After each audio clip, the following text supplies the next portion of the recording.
नमस्कार दोस्तों, देश इंडिया न्यूज में आपका स्वागत है। मैं हूं इस वक्त जंतर मंतर पर और हमारे साथ हैं जुनेद भाई, जो कांग्रेस पार्टी का लगातार सहयोग कर रहे हैं। हम इनसे जानना चाहेंगे कि क्या आपको लगता है कि सहयोग करके अच्छा लग रहा है? बिल्कुल, ऐसे आत्मसंतुष्टि मिलती है।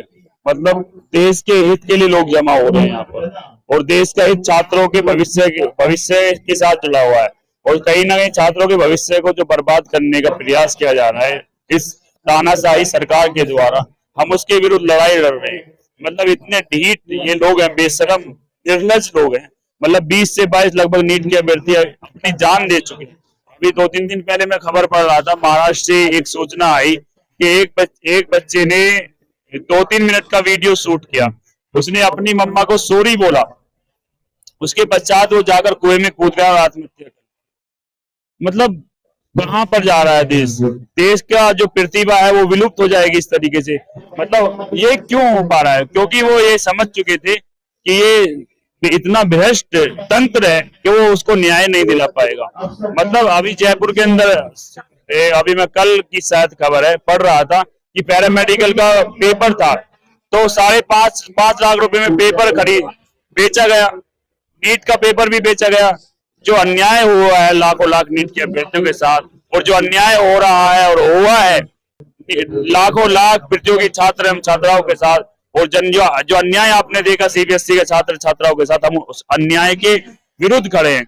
आपने देखा सीबीएसई के छात्र छात्राओं के साथ क्या हुआ?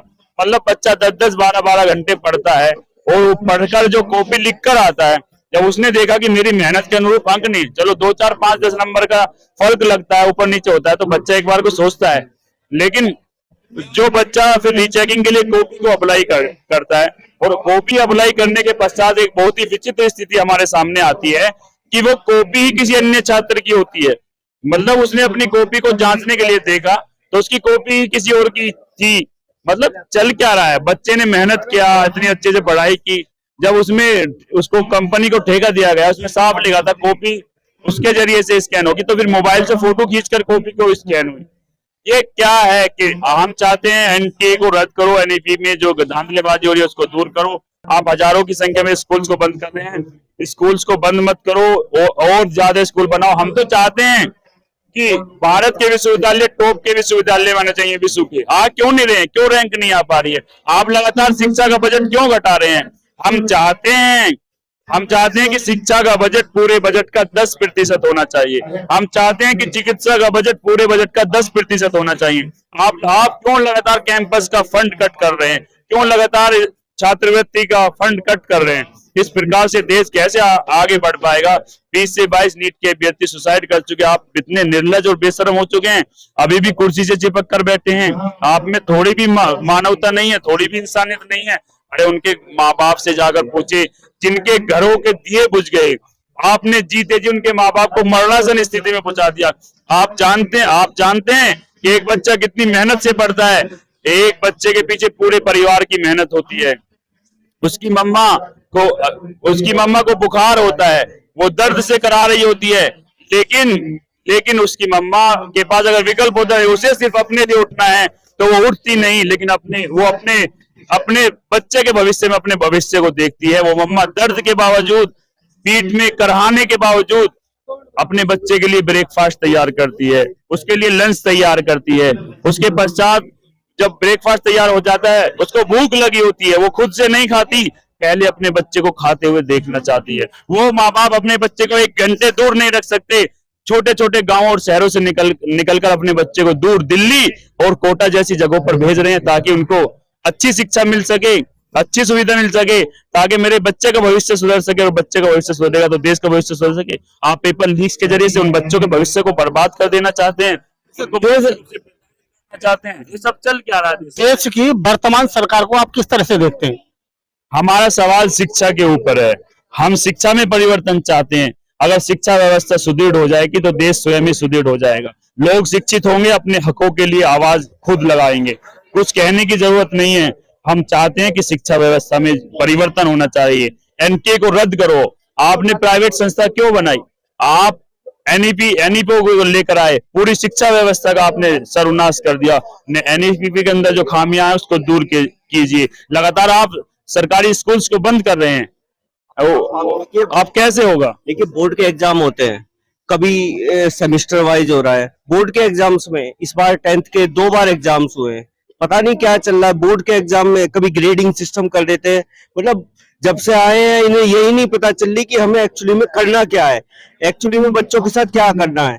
कुछ भी इनका मतलब धराशायी है सब कुछ। असल में चल ये कुछ भी अप्लाई कर देते हैं। तो जिन लोगों के लिए आप कानून बना रहे हैं, जब तक आप उन लोगों से बात नहीं करेंगे, अपनी मन मर्जी में जो आया वही सेटअप कर लिया कि ये होना चाहिए, वही थोप दिया, तो फिर तो आएंगे। आपने किसानों के लिए कानून लाए, कितने किसानों से आपने बात की? तो इसीलिए तो उसका विरोध हो रहा है। अरे आप जिन लोगों के लिए कानून बना रहे हैं, कम से कम उन लोगों से तो बात कीजिए। छात्रों के लिए कानून बना रहे, छात्र छात्राओं से बात कीजिए, उनकी परेशानी उनकी देखिए कि क्या चीज की जरूरत है। आप कानून बनाए जा रहे हैं, थोपे जा रहे हैं। भाई जिन लोगों के लिए कानून बनना है उनसे बात तो करिए, तभी तो कानून अच्छा बनेगा। जुनेद भाई, एक बात मैं आपसे जानना चाहूंगा कि यहाँ पर आपकी बड़ी मांग क्या है? बड़ी मांग, हमारी सबसे बड़ी मांग यही है, धर्मेंद्र प्रधान जी अपनी अकाउंटेबिलिटी लीजिए। ये अपनी गलती स्वीकार कीजिए आप कि मुझसे गलती हुई है और आप मुझसे नहीं हो पा रहा है, आप इस्तीफा दे दीजिए। बिल्कुल शिक्षा व्यवस्था को बिल्कुल बेड़ा गर्क मत कीजिए, क्योंकि किसी भी देश की अगर रीढ़ होती है शिक्षा व्यवस्था, अगर वही चरमरा जाएगी तो पूरा सब कुछ चरमरा जाएगा। बस यही हमारी सबसे बड़ी मांग है। इसी के लिए भूख हड़ताल पर सोनम वांगचुक जी हमारे साथ हैं। उनको पूरा दुनिया उनको जानता है। उनको क्या जरूरत है इतनी धूप में, इतने तापमान में? रात वर्षा आ गई, भीग गए बेचारे। कोई मतलब इतना खास इंतजाम भी नहीं है कि वर्षा भी रोका जा सके।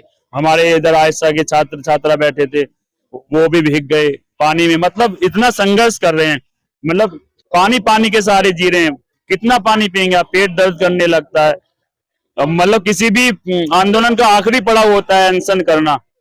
आप फिर भी नहीं पिघल रहे हैं। आप क्या चाहते हैं कि सूली पर चढ़ जाएं, जान दे दें, फिर भी आपको कोई फर्क नहीं पड़ेगा? मजबूत सरकार है। यूपी बॉर्डर पर जब किसानों ने धरना दिया था तो 1 सवा साल में सरकार ने सुनी थी।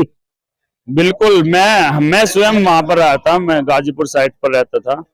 हमने खुद सड़कों पर सोए थे, हमने लगातार संघर्ष किया था और अंततः सरकार को झुकना पड़ेगा। और यहाँ भी हम अगर वो जिद पर अड़े हैं तो हम भी जिद पर अड़ेंगे। हम भी गांधीवादी लोग हैं, गांधीवादी सिद्धांतों को अपनाते हुए हिंसात्मक रूप से और बाबा साहब डॉक्टर भीमराव अम्बेडकर दिए गए संविधान में विश्वास रखते हुए, उसको मानते हुए लगातार संघर्षरत और आंदोलन रहेंगे। जब तक इस्तीफा नहीं हो जाता हम लगातार इसी तरह बैठे रहेंगे।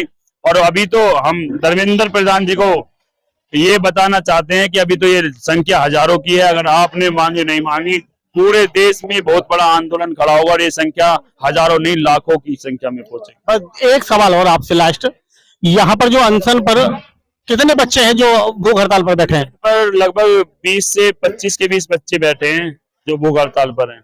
20 से 25? अच्छा, इसमें कुछ आयशा के छात्र हैं, कुछ अलग अलग संगठनों के छात्र हैं और जो किसी संगठन से भी नहीं जुड़े हैं, सिर्फ छात्रों के हितों के लिए, उसके भविष्य के लिए वो अलग अलग। बहुत सारे लोग भी आ रहे हैं स्वयं, वो भी हमसे बोल रहे हैं कि सर हम भी अनशन पे बैठेंगे, हम भी अनशन। और बहुत सारे लोगों को तो मना किया गया है हमने उन्हें कि आपकी एज, आप अपना एज कार्ड देखिए। वो बड़े बुजुर्ग लोग भी हैं जो बोल रहे हैं कि मैंने नहीं सर, आप खुद आप अपनी जो है तबीयत भी देखिए, आप अपनी उम्र भी देखिए आपकी। अब आप ना आप अनशन करें, जो है अपनी को करने दें। ये आपके लिए उचित नहीं होगा, ये आपके स्वास्थ्य के लिए उचित नहीं होगा, क्योंकि सरकार तो बिल्कुल सुन नहीं रही, उसके कान पे तो कोई जू नहीं रह रही। तो वो तो ये मान के बैठे हैं कि हम तो एकदम राजा सिकंदर की तरह हो गए, हम तो इसको सारे को विजय करके जाएंगे पूरे भारत को।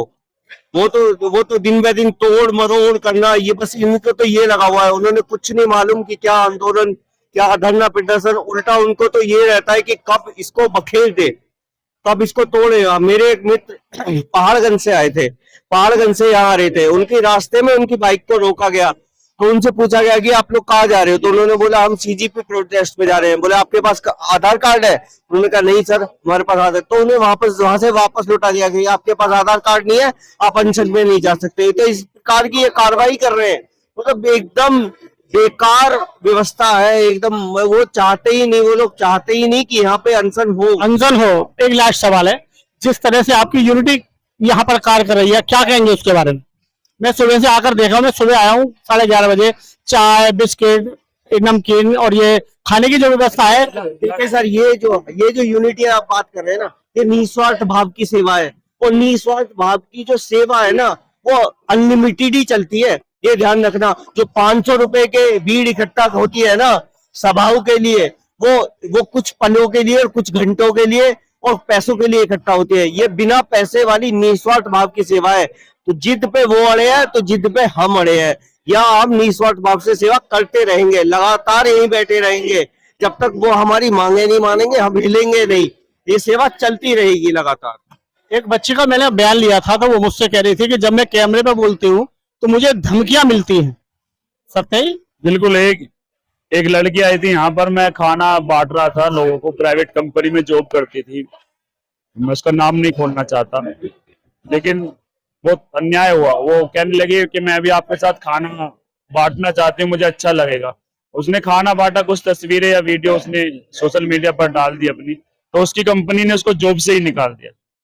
भाई साहब, ये सब क्या है? तानाशाही नहीं है क्या? मतलब आप जॉब पर जा रहे हैं तो जॉब का जो आपका काम है, अगर वो हम पूरा नहीं करें तो आप बोल सकते हैं, लेकिन हम जॉब्स के बाद क्या कर रहे हैं क्या नहीं कर रहे, वो तो हमारा वो है। ऐसे है, ऐसा लगता है कि जॉब ना करके गुलामी कर ली है। आपका सोना, उठना, बैठना, खाना, पीना, उस सब पे कब्जा उस कंपनी का हो गया। आप काम तो कर ही रहे हैं, आप काम तो कर रहे हैं, तब तो उनको गुलामी करेंगे ही आप। लेकिन उसके बावजूद आपका क्या काम है, क्या आप घर पे जाके करेंगे, उस पे भी उनका पूरा कब्जा किया हुआ है। आप यहाँ पे आके अगर वॉलेंटियर बने हैं या कुछ खाना बांट रहे हैं तो कंपनी आपको निकाल दे रही है। मतलब व्यवस्था क्या है, सिस्टम क्या है? जो हमारे यहाँ पर वॉलंटियर्स लोग हैं, बहुत सारी कंपनी में काम कर रहे हैं, कंपनी ने उनको जॉब से निकाल दिया। हमारे साथ थे जुनेद जी और नीरज शर्मा जी। ये यहाँ पर हम जब से आए हैं, जब से देख रहे हैं इनको कि पूरा अपना कार्य एकदम से मुस्तैदी से कर रहे हैं। किसी को चाय, पानी और नमकीन, बिस्किट, जहां तक कि खाने का सामान भी ये वितरण कर रहे हैं। इनका कहना है कि कहीं ना कहीं से व्यवस्था होती जा रही है, हमारी अपनी व्यवस्था यहाँ पर वितरण करने की है, लेकिन कहीं ना कहीं से कोई ना कोई लोग इनके लिए चाय, बिस्किट, नमकीन, पानी की बोतलें सब कुछ मुहैया करा रहे हैं। मैं Netrapal Baghel, waste India news, Jantar Mantar, Delhi.